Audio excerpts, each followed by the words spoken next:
중앙일보와 한국일보로 살펴보는 한 주간의 한인사회 소식입니다. 먼저 중앙일보부터 살펴보겠습니다.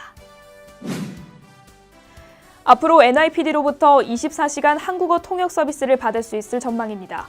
뉴욕시경은 기존 통역 서비스를 강화해 주 7일 하루 24시간 통역 서비스를 제공할 것이라고 밝혔습니다. 현장에서 피해자 또는 목격자가 통역 서비스를 요청할 경우 해당 외국어를 구사하는 통역관에게 연결돼 바로 서비스를 받을 수 있는 것입니다. 최근 5년간 뉴욕 뉴저지주 인구가 늘어난 것으로 나타났습니다. 이 같은 인구 증가는 해외에서 오는 이민자가 늘어난 것이 주 요인으로 분석됐습니다. 특히 이민자 증가에 있어 아시안 이민자의 비중이 매우 높습니다.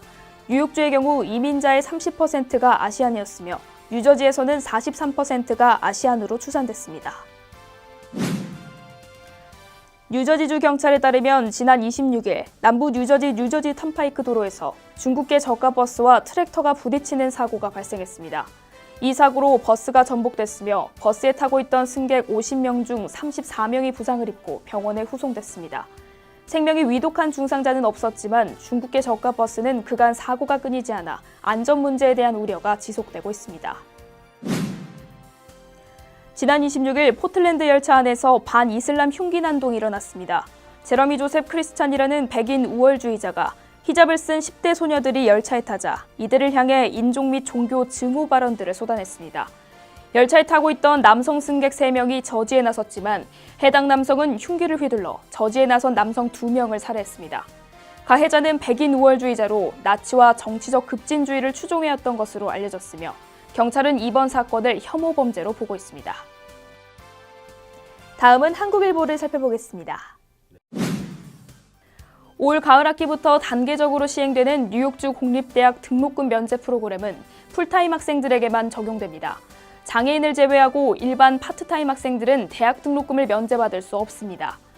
시행세 측에 따르면 연소득이 10만 달러 이하 가정의 학생부터 적용하기 시작해 2018년에는 11만 달러 이하, 2019년에는 12만 5천 달러 이하 가정의 학생들까지 혜택이 돌아가게 됩니다.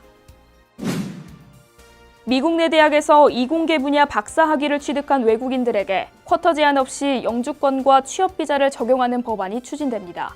스테이플로 이름 붙여진 이 법안은 미국 내 스템 전문가가 부족한 상황에서 스템 분야 고학력자를 최대한 미국에 머무르도록 하는 것을 목적으로 합니다.